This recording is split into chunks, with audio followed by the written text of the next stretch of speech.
pending since the new constitution, since we had a National Assembly and the Senate, Mr. Speaker.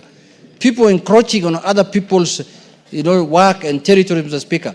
Mr. Speaker, even after the judgment of the Supreme Court, it's in bad faith for the Senate to go back again to the Supreme Court so that the Supreme Court can review their judgment, Mr. Speaker.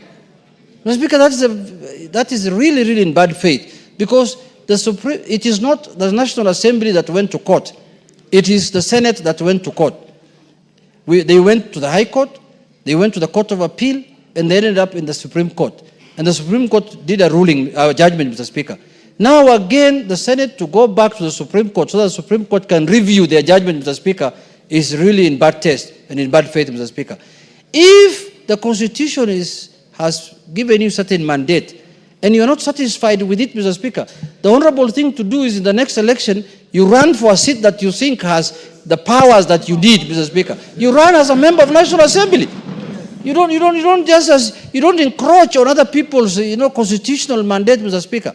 Because even us, as National Assembly, there are functions that we cannot do that belongs to the Senate. And they're very clear, Mr. Speaker. And there are functions that belong to the National Assembly. So if you feel, and there are functions that belong to governors, I cannot now masquerade as a governor. I can only be a member of the National Assembly. So, Mr. Speaker, the Constitution is very clear. And to make it even better, there was a judgment from the Supreme Court that demarcated the boundaries of the two houses, Mr. Speaker, that money bill can originate only from the National Assembly. This and this can only be done by the National Assembly. Counties, bills that concern counties, there must be consultation between the Speaker of the National Assembly and the Speaker of the Senate. There is clarity now, Mr. Speaker, through that judgment. But when I was told the other day, Mr. Speaker, the Senate has filed another case, a petition in the Supreme Court, so that the Supreme Court can review that judgment, Mr. Speaker, I really felt that is in bad taste. That is undermining the operations of the Parliament as a whole, not only as the Senate, Mr. Speaker.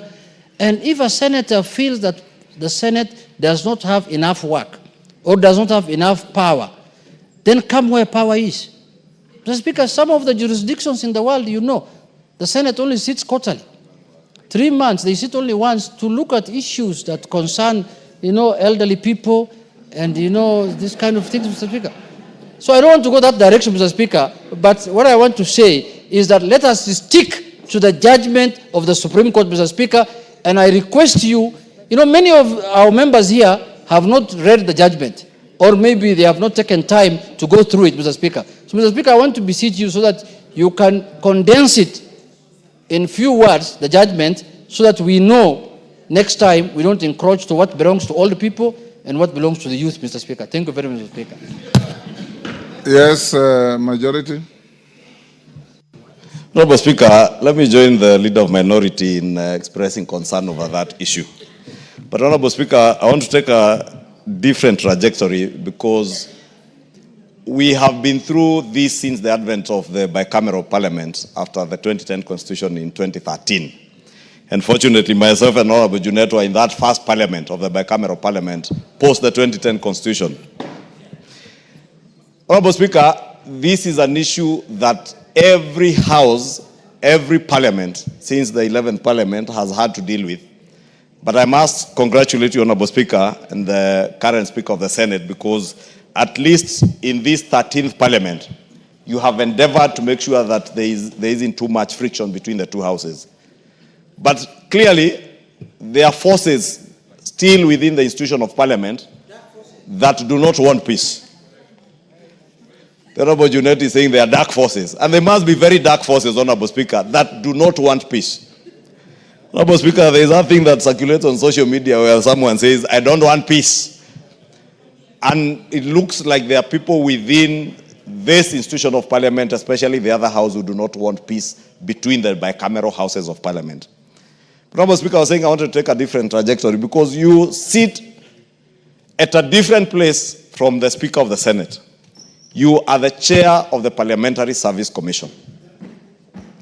Being the chair of the Parliamentary Service Commission, Honorable Speaker, and having a bigger representation from this house in the Parliamentary Service Commission, you stand at a pivotal place to ensure that we do not spend any more resources prosecuting cases in court over issues that as leaders